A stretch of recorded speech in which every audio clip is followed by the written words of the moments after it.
Intimacies in Lockdown. My name is Srila Roy, and I'm an Associate Professor of Sociology at Wits University here in Johannesburg. I also lead a large research project, which is called Governing Intimacies, and it's funded by the Andrew Mellon Foundation. So this webinar series is quite typical of what the project tries to support and promote, which is genuine intellectual exchange and research collaborations between scholars within the Global South, specifically India and South and Southern Africa, on a range of related topics to do with gender, sexuality, intimacy, governance, and politics. We thought it would be very appropriate to kick off our webinar series thinking about the space of the home, which is a long contested site of entrenched gender power relations and has obviously become newly relevant and urgent in pandemic times. So I'm going to introduce our speakers who've been part of the wider life of governing intimacies in just a moment. But before that, I want to introduce my colleague, Kayo Arusho, who's a postdoctoral fellow here at Wits University. Hello, everyone. Hi. Kayo is curating the series with me and with Nechama, who I will also introduce in a minute. And Kayo will, in fact, be a speaker on the next session. Today, Kayo is going to take the questions that we're hoping to gather as part of the session. I'm sure you know it well. There's a Q&A button at the bottom, so please use that to keep your questions coming in. If you've thought of some from before, you can send them in already. Please try and be succinct so we can pack in as many questions. Okay, our speakers today are Professor Rukmini Sen and Dr. Nechama Brodie. Rukmini Sen is a professor of sociology at Ambedkar University in Delhi. Rukmini has long written very, very substantial and valuable research to do with domestic violence, the Indian law, and women's movements. Most recently, she's been thinking very carefully about the impact of the lockdown and the coronavirus on women and domestic violence, but also reminding us that we need to bear upon the long history of women's vulnerability when it comes to thinking about the exceptionality of the moment. Welcome, Rukmini. Dr. Nechama Brodie is a well-known journalist and author of several books in South Africa, both fiction and non-fiction. We were indeed deeply honored to fund her PhD research at Wits University, which forms the foundation of her latest book, just hot off the press, on femicide, which she's going to talk about today. And as I said, Nechama is also one of the driving forces behind this series, for which I'm very grateful, and welcome, Nechama. So how it's going to go today is that both of our speakers are going to speak to the theme of gender, power, and home for no more than 10 minutes each, after which there'll be an opportunity for them to speak to one another and to myself, and then we're just going to open up to your questions. So thanks so much for being here today, for watching, and for joining in. Okay, Rukmini, would you like to start? Yes, thank you very much, Professor Srila Roy. Wonderful to be here and connecting to people across borders. Hello, Nechama. Hi, Kayo. And thanks, Yurusha, also for setting all of this up for us to converse today. So I go straight into a discussion around trying to connect these three terms, gender, power, and the home, in the context of the pandemic. So when we connect home, power, gender, and violence, are we actually correlating heterosexual monogamous families with biological children and gendered violence as a part of these spaces? So I want to put this sentence as, for us to think and interrogate, because I think I'm trying to argue that there is a very dominant imagination of what a home looks like when we think about a home, when we think about gendered power within that home. That home is not a safe space has been established through years of research relating to domestic violence in India.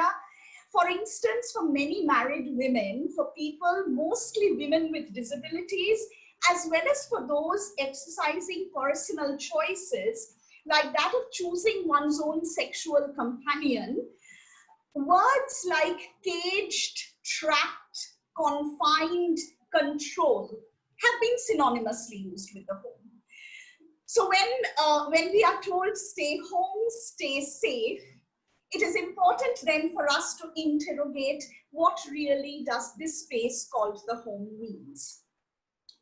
In the EPW piece that Srila referred to, which in the EPW Engage piece that Srila referred to, which I had written recently, the statistics with which I dealt with at that juncture was connected with the National Commission for Women, which first reported on April 3rd, 2020, that they had received 257 complaints between 23rd March 2020 and April 1, 2020, among which 69 were cases of domestic violence. The National Commission for Women, which is a government, a quasi-government institution which deals with issues relating to women's rights, legal recourse and redressal, suggested that this is actually a twofold increase in the number of cases within that time than would otherwise have come if we compare, statistics of the previous year. So keeping this in mind, what the National Commission for Women suggested was to institute a WhatsApp number where women could call and talk about instances of domestic violence. The Delhi High Court on April 20th of this year, through a two-judge bench, directed the central and the Delhi state governments to deliberate on measures to curb and protect women facing domestic violence and to effectively implement the only legislation that we have in India specific for purposes of domestic violence, the Protection of Women from Domestic Violence Act 2005. It's a civil legislation. We do have other criminal law provisions that can deal with cruelty within marriage. I'll move a bit from the time that I wrote the EPW Engage piece and look into three areas of recent reports which has come in the last 2 weeks or so about connecting questions of gender, home and power. So the first report that I'll refer to is called At Home at Risk. And this is a report which has come a couple of weeks ago. Is a report on a rapid survey series for 7 days with 7 states on the domestic violence redressal ecosystem in COVID pandemic, which has been released by 8 women's rights and queer rights organizations in India. And this report says that while the space of the home becomes violent, the shelter homes in various states also refuse shelter to women. I find this very important that you have now a specific report which is actually talking about what happens to women in shelter homes. When women are asking for shelter, shelter homes are refusing, also because the Supreme Court in April 2020 gives a directive that women's shelters have to avoid overcrowding and prevent the spread of COVID-19. So, so it's interesting that we have a WhatsApp number which tells us to call. We have shelter homes already in place, but of course, most of it is underfunded. And you have a court direction which tells you that don't overcrowd shelter homes. So this is one. A second report that I want to refer to is called Neglected and Forgotten: Women with Disabilities During the COVID Crisis in India. This is a report which has been published by Rising Flame and Sight Savers, and it was released on July 14th, 2020. With it's a research and focus group discussion done with 82 women with disabilities across 19 states in India.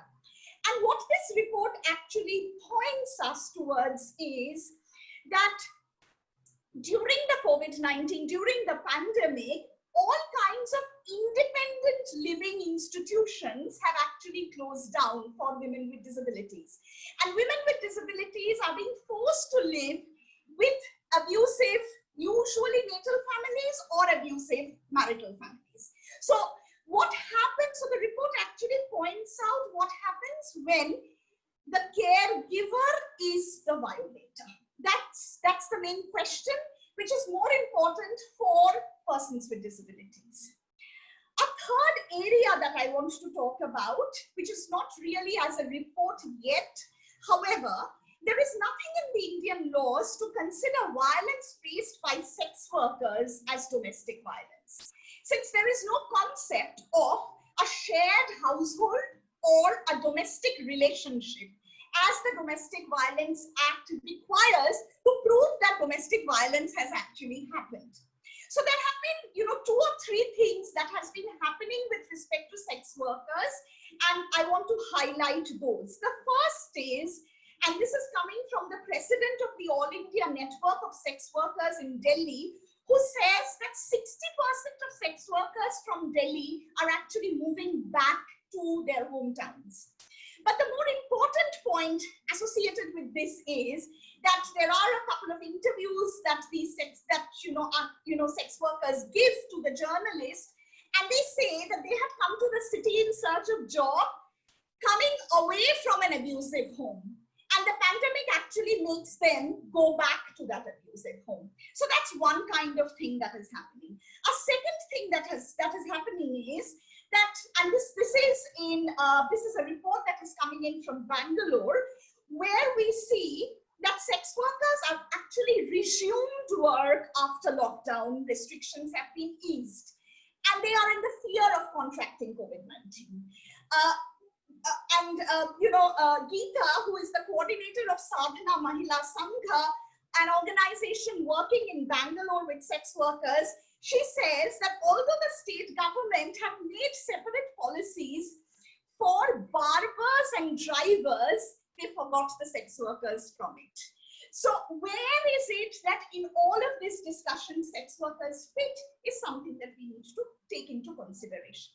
I would like to end this opening section by suggesting the following 3 feminist reimaginations necessary for discussion around gender power in the home. The first, specific information about specific forms of violence, depending upon which social identities of women are we talking about, is absolutely vital. The nature of violence may be the same, but the reason for the gendered behavior will differ based on power relations connected with sexual preferences, able-bodiedness, religion, ethnicity, geopolitical location in India.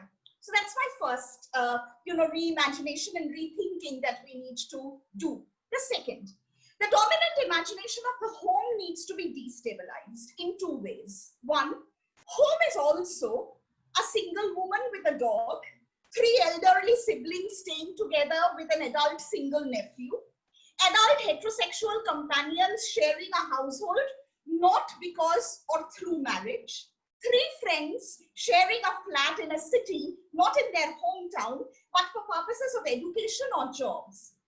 These are, of course, just examples that I'm suggesting, and there could be many more. But the point that I'm trying to make is that we need to broaden the understanding from that dominant framework that I had started with. So the relations making a home needs to be broadened. Also, hostels, working women's residences, shelter homes for women, elderly persons' homes, mental health care homes, or homes and communities of sex workers collective living together or close to each other need to come within the discussion of power, home, and gender.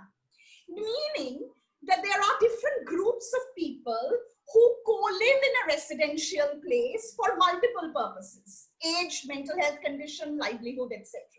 So what I'm suggesting is make new intimacies and kinship arrangements beyond those based on marriage and blood within the discussion of gender, home, and power. Finally, separate, secular, collective and independent, affordable housing for women and other genders is an extremely important thing to talk about, to lessen the dependence on the compulsions of being in that dominant imagination of the home or the family that I started with. I will stop here and we'll continue the conversation. Okay, super. Thank you so much, Rukmini. incredible. You've packed in a lot in a very short time. I'm always so impressed with these webinars. Okay, Nechama. I was busy taking notes and listening to Me Rukmini too. and nodding my head in agreement. And also just one of the things, before I start talking about femicide and what I want to talk about, is just to also mention how important Governing Intimacies is as a program that enables the study between South Africa and India, where there are so many resonances and where we are looking for the same, we're experiencing the similar challenges and seeking the same words, or to redefine this, the same terms are problematic. It's so important, and it's so valuable for me to have a space to do this. So as Srila said earlier, my name is Nechama Brodie, and I recently finished my PhD at Wits. I was funded through Governing Intimacies, and my PhD looked at how South African media covered femicide. And I used the research that I did for that as the basis for my new book, which I'll just show now, which is literally just gone on sale in South Africa. It's called Femicide in South Africa. And what was so interesting for me about where Rukmini started talking was this notion of what is the home, and what do we define or accept as being the home. And from that, who do we define as being a legitimate victim of what we describe as domestic violence. And there are multiple definitions that happen here, including a legal definition and also a societal definition. And this has played a very important role in how femicide has been understood. And I want to give a little bit of a backstory before I start talking about femicide in the home, and also that question of what is the home. Is femicide, obviously the actual act of women being killed, is as old as homicide, as men being killed. We've always killed each other. That's what human society does. We commit acts of interpersonal violence. But the contemporary use of the term femicide is very recent. And it's only something that was introduced in around 1976. In fact, when a South African-born sociologist called Diana Russell raised it at a conference in Brussels, and she used the term femicide to distinguish the killing of a woman from the killing of a man, but also to make the point that when a woman was killed, her femaleness was not incidental to this act of violence. And so my specific area is looking at not domestic violence broadly, but really the end point on a spectrum of violence against women, which is a fatal act of violence against women. And the reason why it's important to understand what do we mean by the term femicide is because the recentness of this term also explains why our laws and our words explain the phenomenon so badly, even though it has been around since human society has been around. So it was only in the mid-late 1970s that femicide started being used as a term. And Diana Russell's definition specifically was to say that femicide was when a woman was killed by a man because she was a woman. Now, when you start working with crime data, that definition becomes a little bit problematic, because in South Africa, which is a very high crime country, we often don't know who the perpetrator is. So we don't know the gender of the perpetrator, although the majority of murders are committed by men. We also don't know why they've committed the murder. So ascribing motive to something when you don't even know who the perpetrator is becomes an act of impossibility. So the definition of femicide that I use is based on work done by the South African Medical Research Council in a series of 2 autopsy-based femicide studies that they did in 1999 and 2009, where they define femicide as the killing of any woman aged 14 years or older for any reason and by any perpetrator. And this is often because we know the victim is a woman, but we don't know who did it or why. I also think from my own research that it's impossible to separate misogyny from motive in the societies that we live in. We live in patriarchal and misogynistic societies, so there is an inherent act of violence against women in those societies. The age definition of 14 years and older is because that is around about the age when females start to engage, voluntarily or not, in what we would describe as romantic type relationships with males. And that, as soon as women start engaging with males on that level, that becomes a risk factor.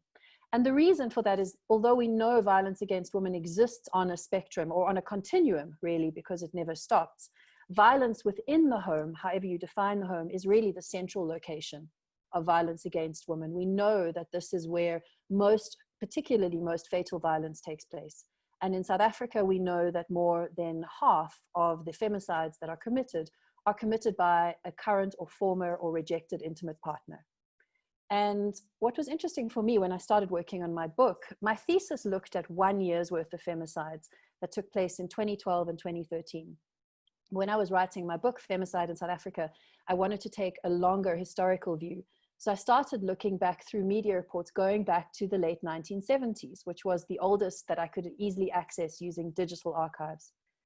And this started to tell a new story for me, because at that point, the phrase domestic violence, referring to violence between intimate or family members in the home, didn't exist. In South Africa in 1977 in particular, domestic violence usually referred to the government's fear of terrorism. So it was the apartheid government's fear of ANC terrorists, or, equally scary, the violence, the threat with all these newly liberated countries surrounding South Africa, or countries fighting for their liberation. At that point, what was Southwest Africa, what was Rhodesia becoming Zimbabwe, Mozambique had just become newly liberated. And when I looked at media reports at the time, stories about murder in South Africa were outnumbered 10-1 by stories about the threat of domestic terrorism.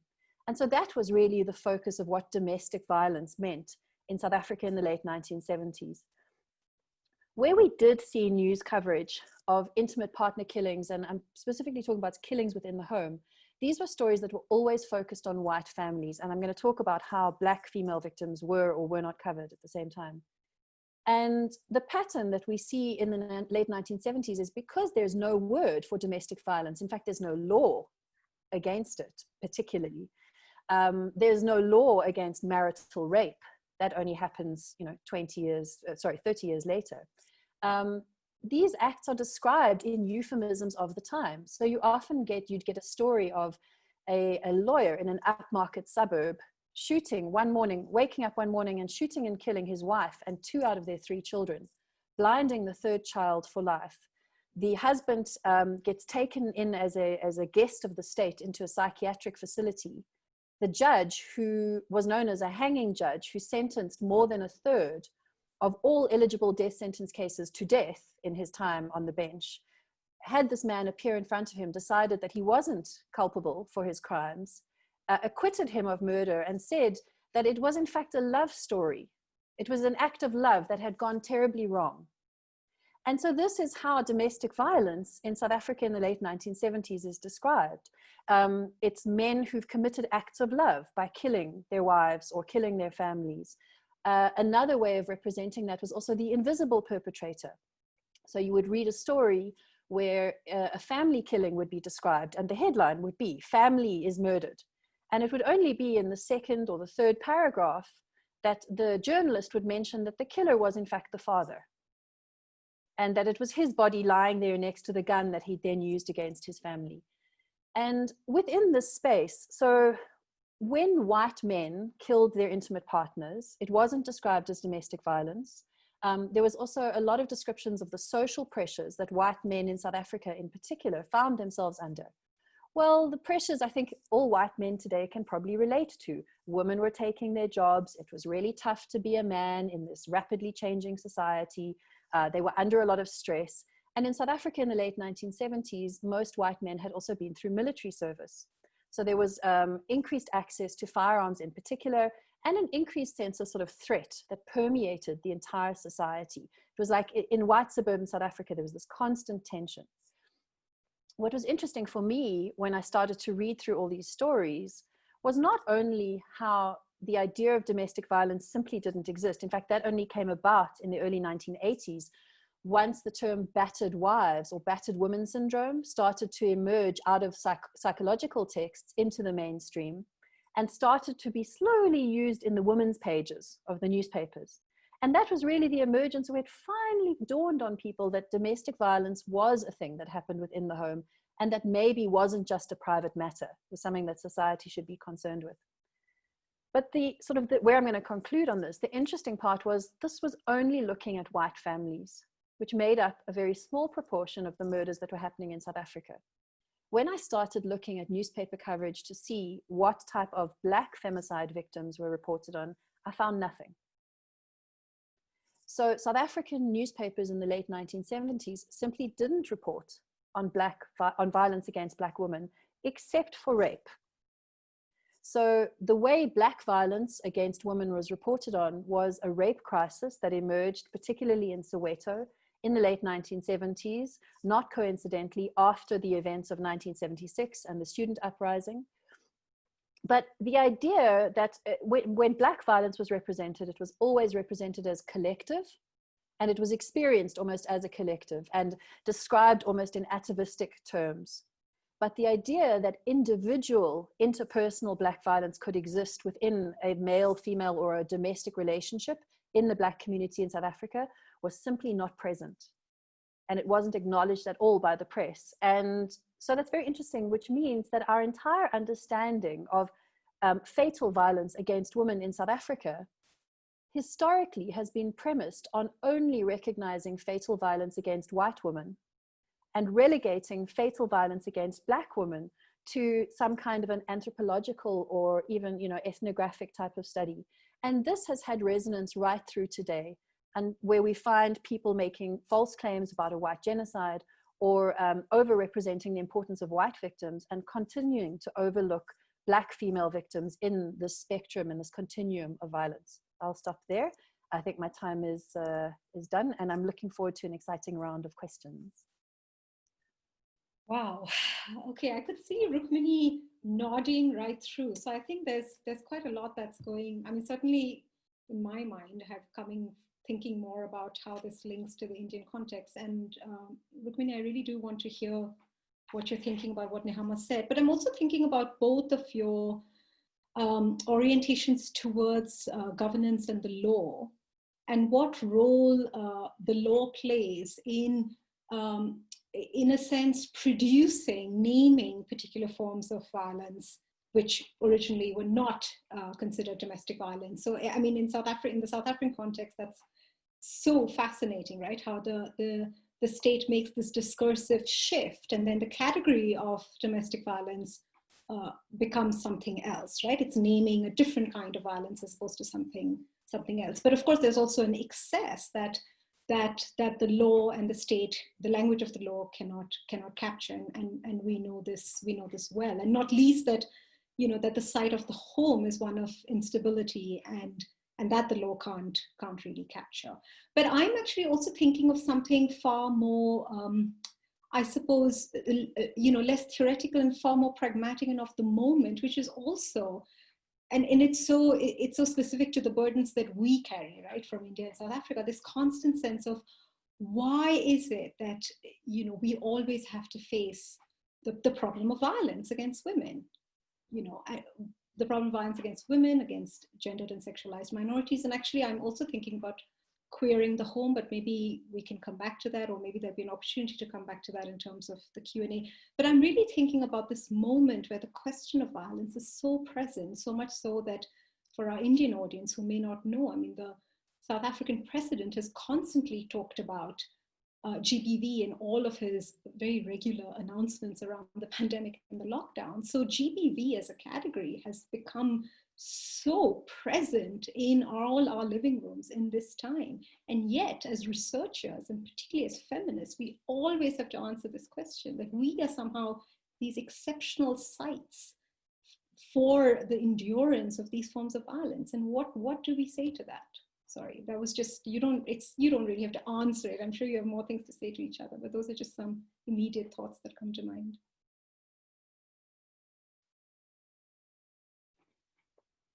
Go ahead, Rukmini. Yeah, thank you.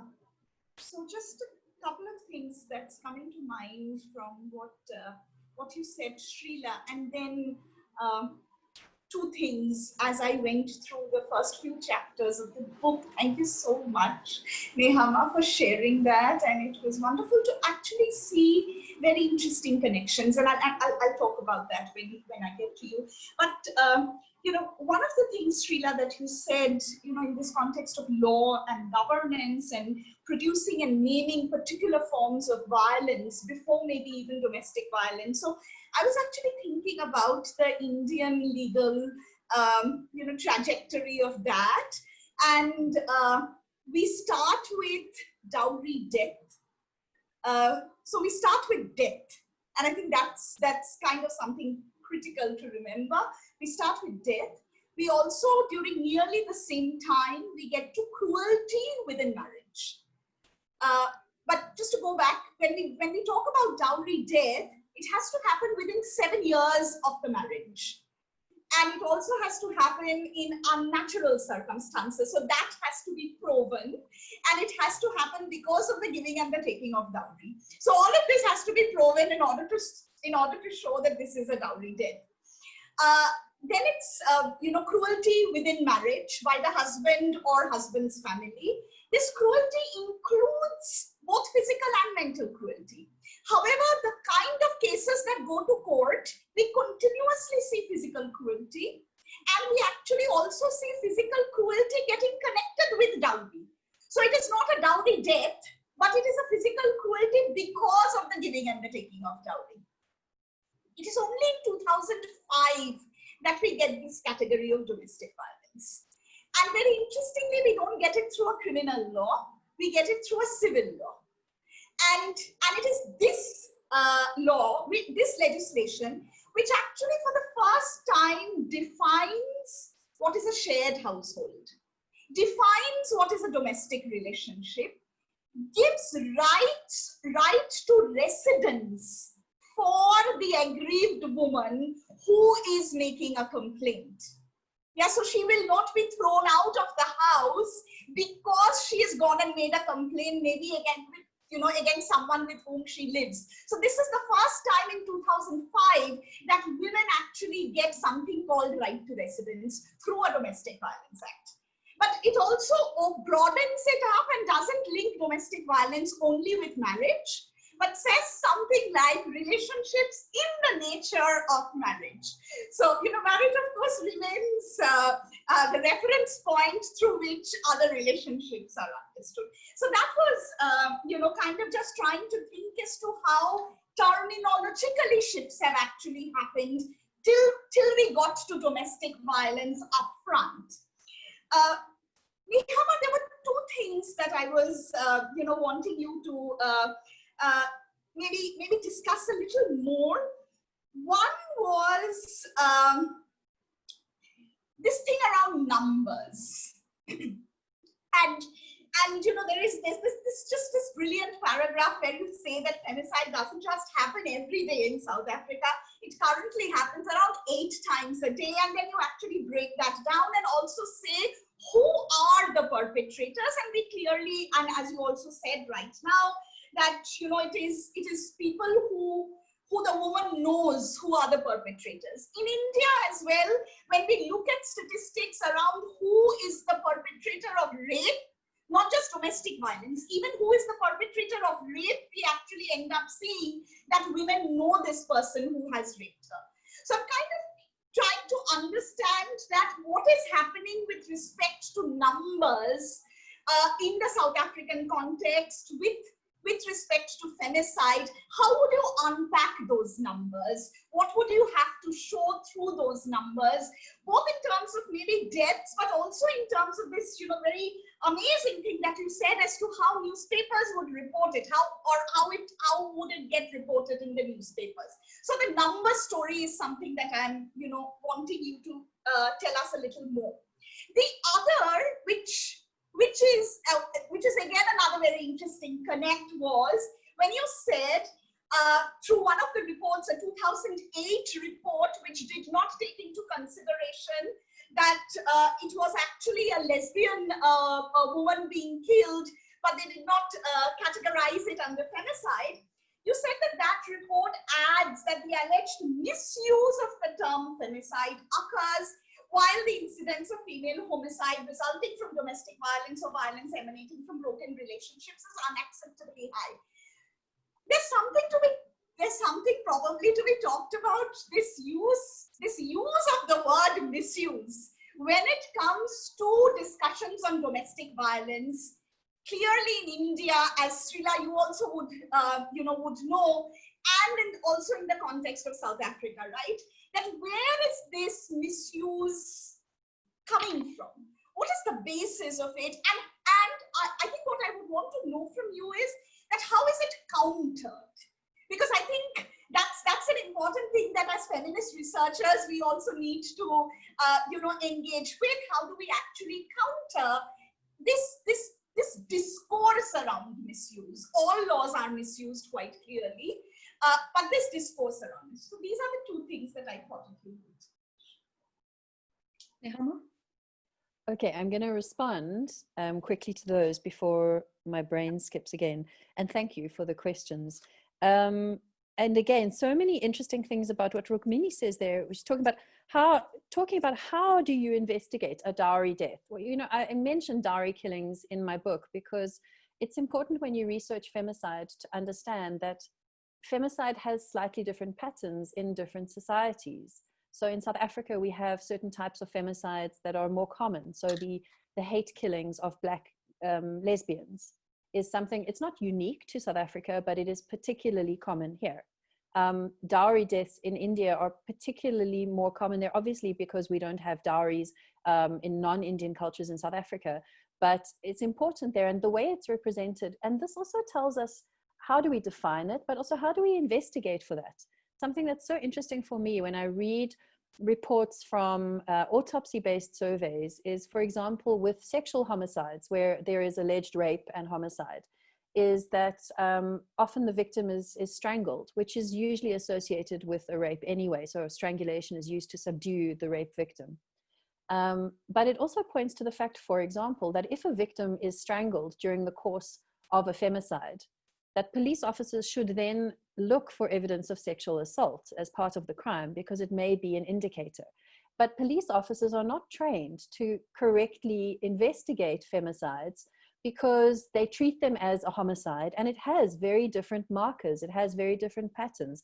And the same with dowry deaths. And then you sit there and you imagine, if you investigate all of this and you eventually get to court, will you ever be able to prove that it is a dowry death or that it is whatever? Whereas our legal systems on paper promise to look after the rights of dead victims. But in practice, there are so many gray areas and loopholes across the justice system that don't allow those promises of justice to be fulfilled. And that is really one of the biggest challenges for both of our countries, I think.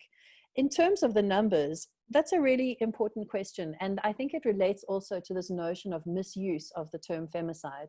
The problem with Diana Russell's definition of femicide, it was very important at the time because it didn't exist. We needed that to be iterated as a political concept. But it is also a real concept. It's not just a metaphor. And numbers are important because they allow us to see the reality as well as a metaphor or the rhetoric. And this is a challenge often when we talk about gender-based violence, is that rhetoric tends to dominate the conversation. And people are afraid of using numbers or data. And I mean, my approach, I'm a mixed methods researcher. I like to integrate both of those to gain different value.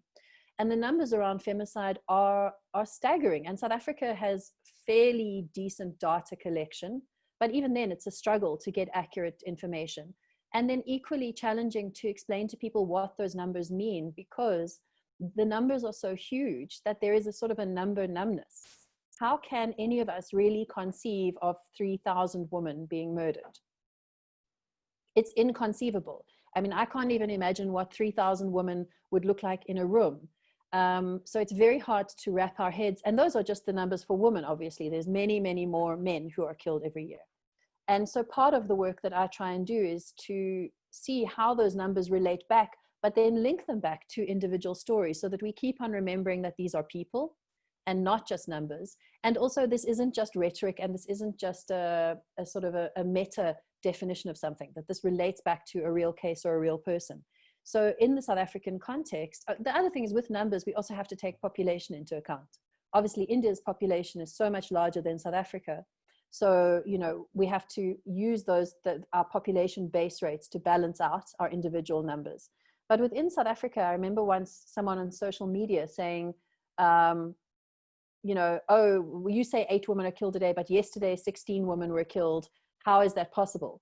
And when we say 8 women are killed a day, we don't mean every single day on the hour a woman is killed. We average that out over a year. And on some days we do, in fact, and this is where the numbers become interesting and they teach us about the patterns of violence. for example, around public holidays, around Christmas, Boxing Day, we see massive spikes in the numbers of women who die on those days. So you might have on those days 24 or 25 women being killed on a long weekend in South Africa, whereas on another day, only 2 or 3. So the numbers help us to gain, try and grasp the bigger picture, which is ungraspable, but we have to relate this back to individual examples.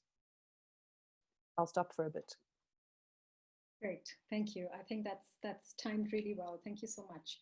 Kayo, I can see a lot of questions coming through, so this might be a really nice time to move on to the questions, if that's okay with Nechama and Rukmini.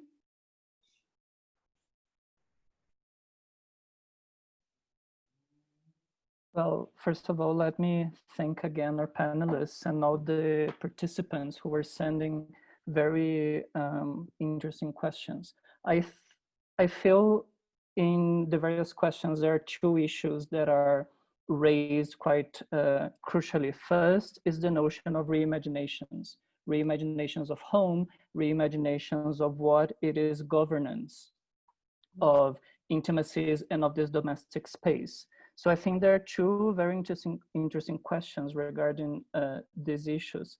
First, particularly regarding opening up the notion of home and intimacy. So Niharika Pandit, she says, the speakers touch upon new imaginations of intimacy and kinship in thinking of home in pandemic times. I wonder what lessons can we draw from queer and non-normative intimacies which rethink home more radically, constantly questioning its fixity. How can repositioning home in this way then inform state and community responses to the pandemic, but also to domestic violence? So basically a queer and non-normative perspective on this debate, which I think is quite interesting. Secondly, and this is relating to the issue of governance. There's another question by Supurna Banerjee, asking how does governing intimacy look like in explicitly muscular, masculine and violent state like India? How does feminist politics and movement negotiate with such a state to protect various forms of intimacies? And I guess this idea that the state is particularly muscular, masculine, and violent is not only an Indian attribute. And I would tag on this question: what about the media? What kinds of, can we also talk about masculine and muscular media reporting? So I think those are quite complex questions for the moment. Perhaps let the panelists respond, and then we can go back to other questions.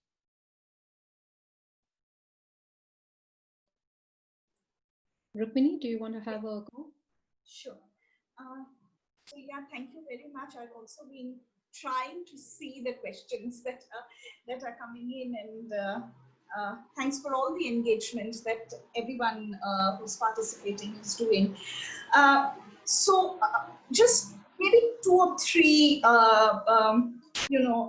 pointers thrown up in connection with home intimacy, queering of the home, something that Srila also mentioned, and I think that's extremely valuable. I would think that the entire understanding of the reimagination of the home, one of the theoretical pegs is definitely a queer feminist engagement with living arrangements. So I suppose there's something to be thought about.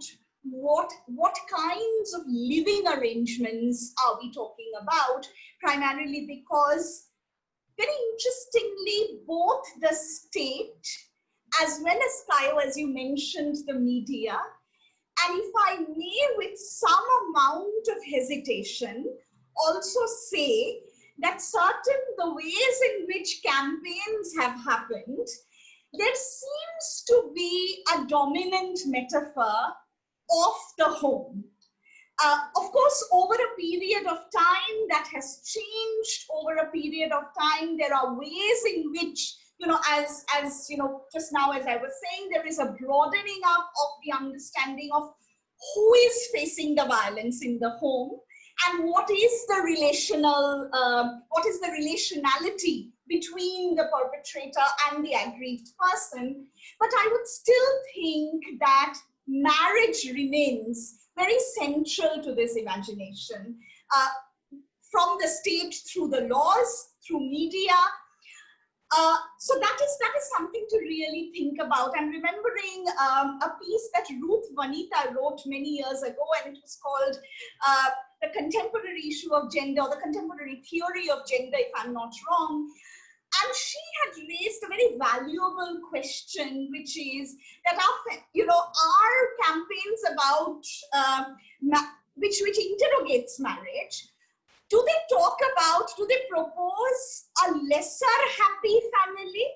Is that where we are only moving towards, or is it important to reimagine that family? And I think I'm kind of taking that argument itself forward when I'm saying that there needs to be a reimagination of living arrangements, primarily also because the young in cities today, and I'm sure it's true of cities in both the contexts that we are talking about, they are living in multiple kinds of living arrangements. And that's the reason why I thought I would bring up that sharing of the flat kind of a thing, which is also, which kind of becomes a home for, in the absence of or away from the home or the hometown.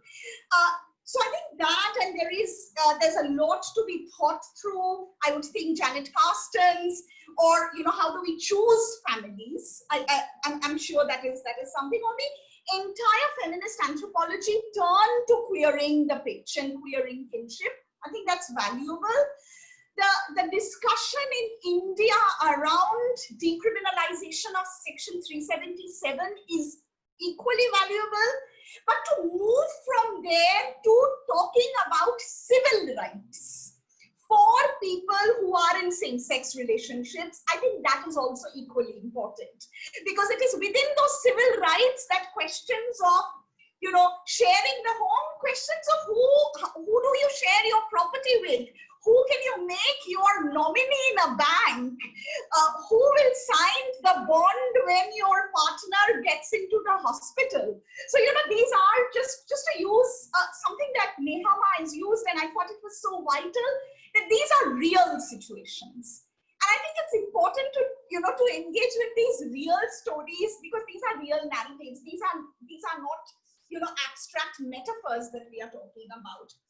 And I would just like to connect this with the way in which the second question about, how does feminist politics and movement negotiate with, a state that is masculine, a state that is clearly, the way in which we, it's interesting, just to go back, it's interesting, Srila, that you say that in your discussions around the pandemic, you had the president talk about GBV. In our discussions around the pandemic, except for saying stay home, stay safe, except for, giving advisories about social distancing, except for also saying that how will you look after mentally ill people inside the homes?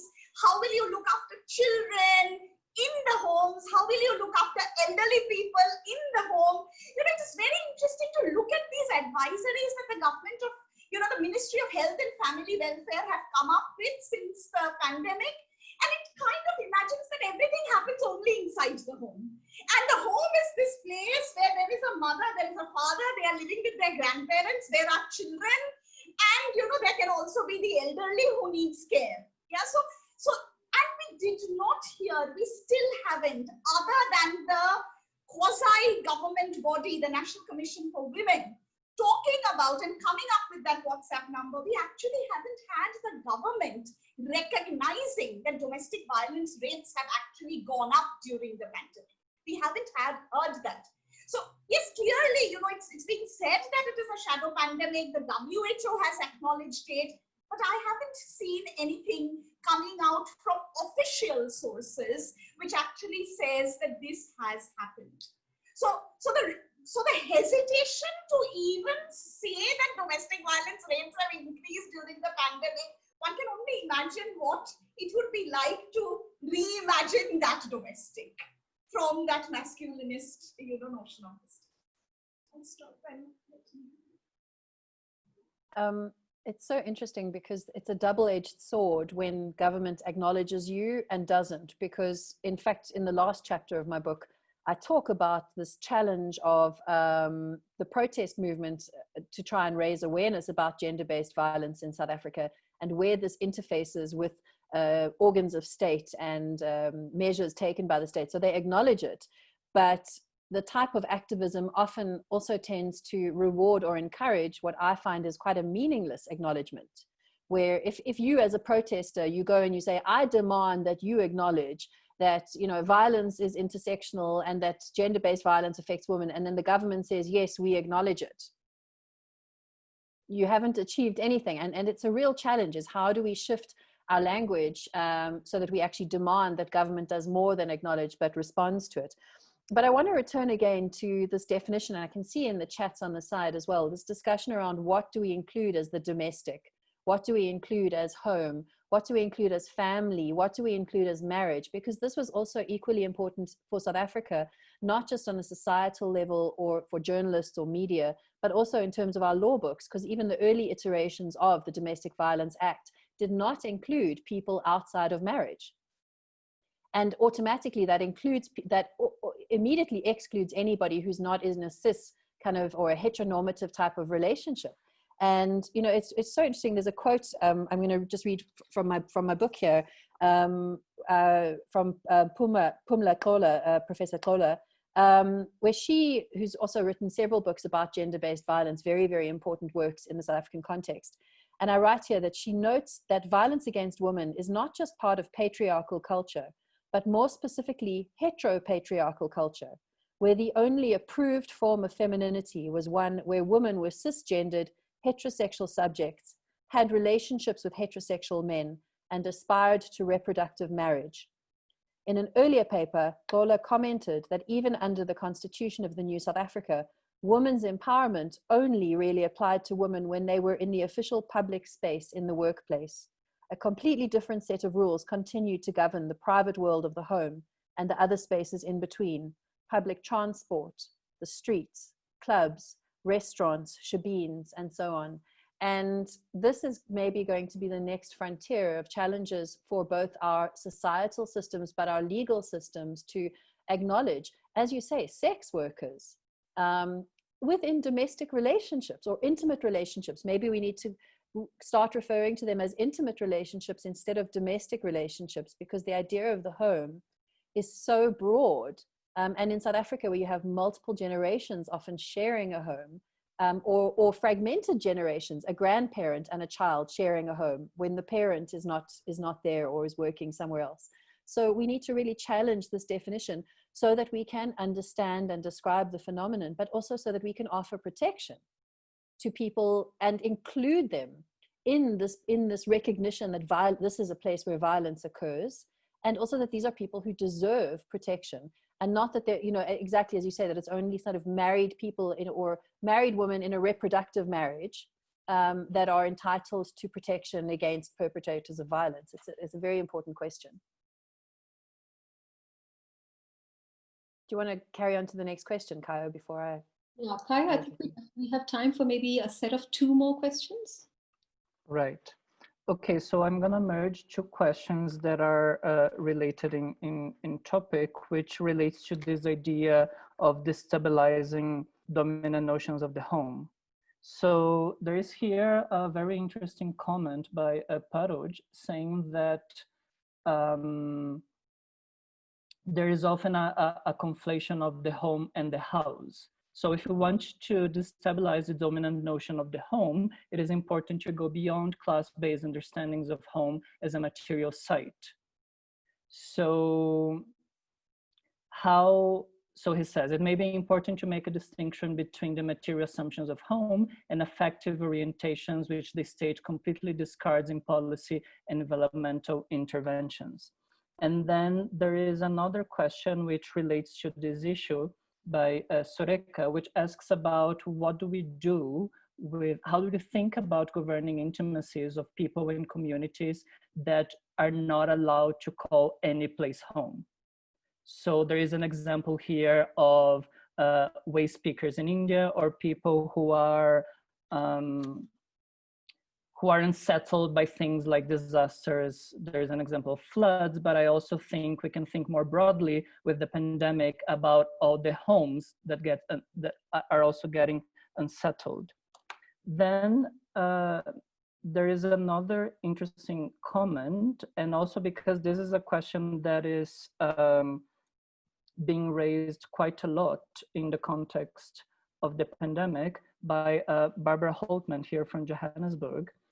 She's asking, she's raising the issue of mental wellness. So when we're talking about domestic violence, what is the place of mental wellness in this debate? And she specifically questions, how can we integrate mental wellness into parenting, education, and leadership in this debate of domestic violence? Okay, we have 4 minutes. Okay. Rukmini can start. Okay, those are just amazing, and 4 minutes is definitely too short a time, but I'll try. Home to be imagined beyond class and class-based material understanding. I think that's extremely valuable, and that's the reason why I suppose I was trying to end with thinking about collective housing spaces. And there is a need, and there are very interestingly movements around housing has actually happened only with evictions.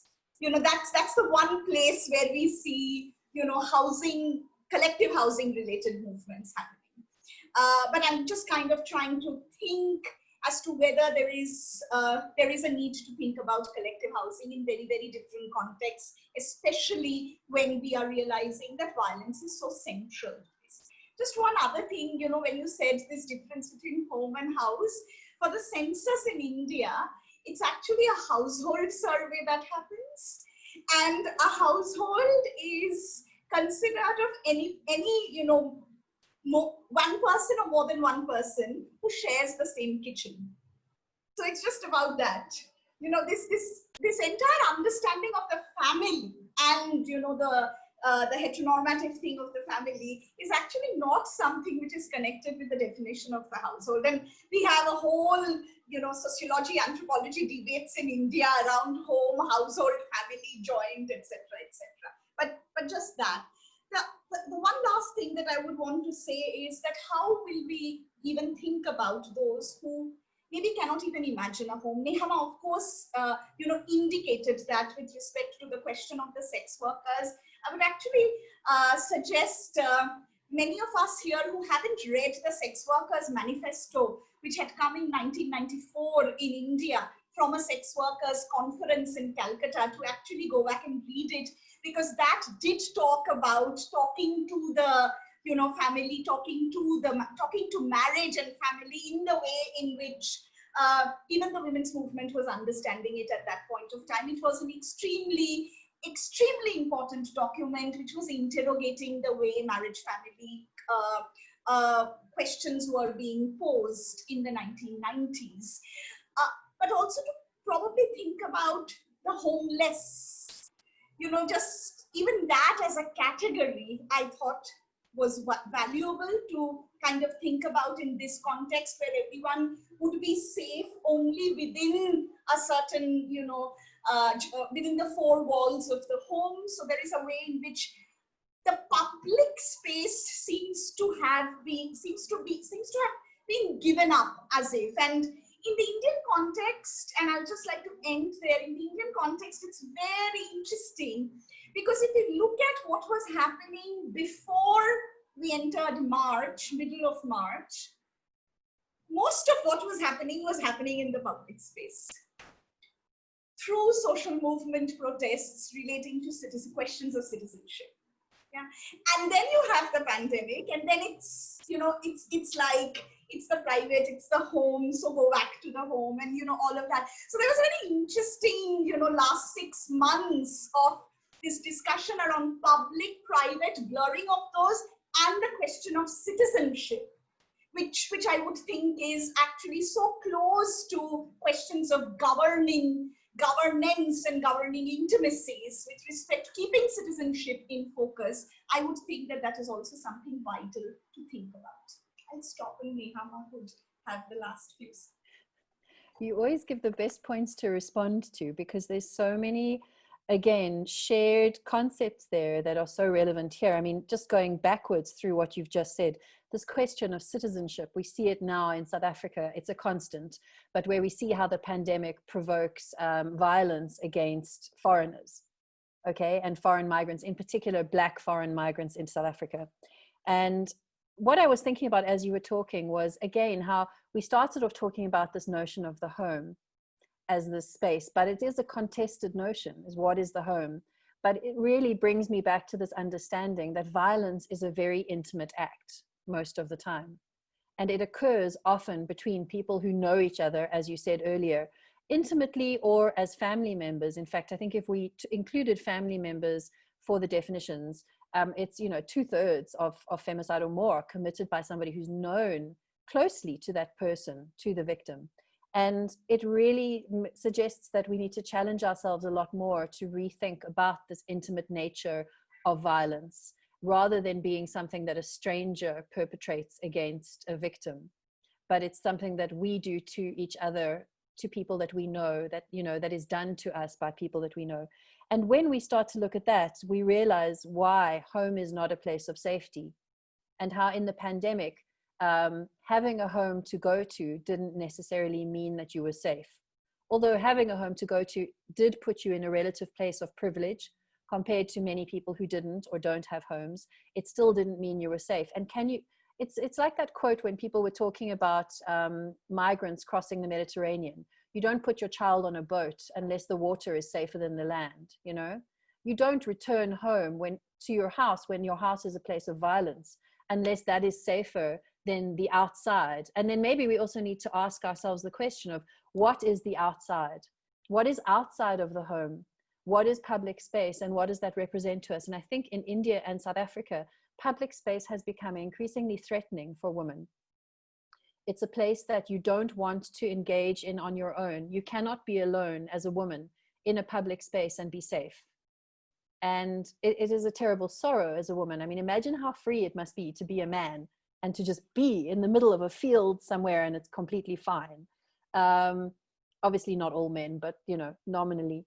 And I think it would be interesting to have a discussion in the future around this lack of safety of public space and that contrast with the idea of home.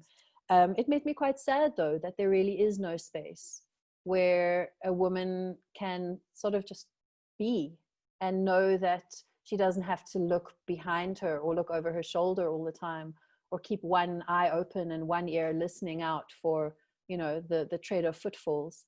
And that challenges us to ask, how do we then create safe spaces for, well, not only for women, but how do we create safe spaces for people?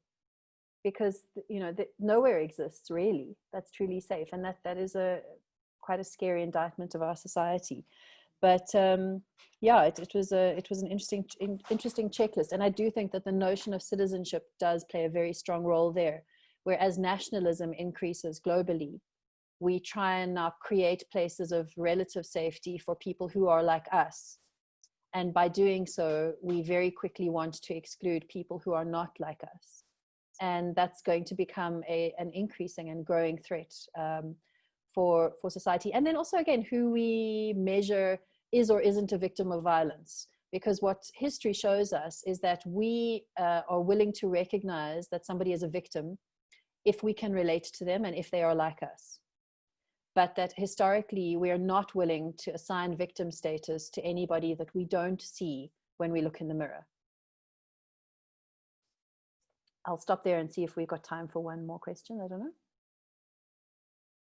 I don't think we do, because it's 5 past, and I think, you know, that the no, but I think we've done very well, and our attendees, our participants, thank you very much. You've held on, so obviously there's enough to keep you here from other things. So thank you very much. And I just want to say that this is so incredibly rich and generative, and I think it really suggests what I mean, some of what we're already thinking in terms of curating this series around the queer home, for instance.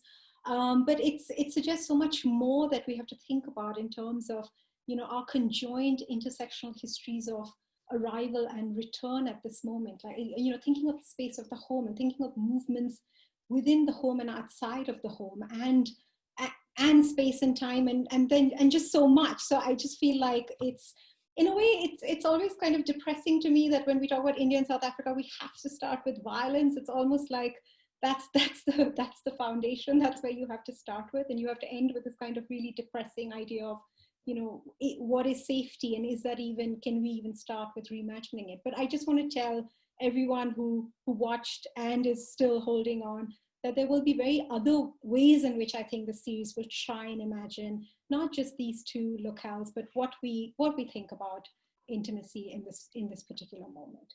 So on that note, just to say that in the month of August, we have 2 sessions. The next one is with our very own Kayo from WITS and Aparna Vaidik from Ashoka University in Delhi, and they're going to talk about revolution and history. So on a very different register of you know, epistemology and feeling. And then after that, we have Shireen Hasim, who's in Carleton University in Canada. Sorry, I always think of Shireen at WITS, obviously, because she was at WITS until very recently and is still very much a part of WITS. And Grace Musila, who is in fact at WITS, who will speak on 19th August on a session that we have called Writing Women. So please, please, please put those dates in your diary. And of course, you'll have lots of reminders telling you when they're coming and all those details. And thank you so much. This has just been so fantastic. Thanks to both of you. Bye. Thanks, Srila. Thanks, Kayo. Bye. Thanks, Rukmini. Yeah, good to talk. And thank you, Srila and Good to Kayo. And yeah, thank you to everybody who watched. Thank you. Exactly. Thank you very much.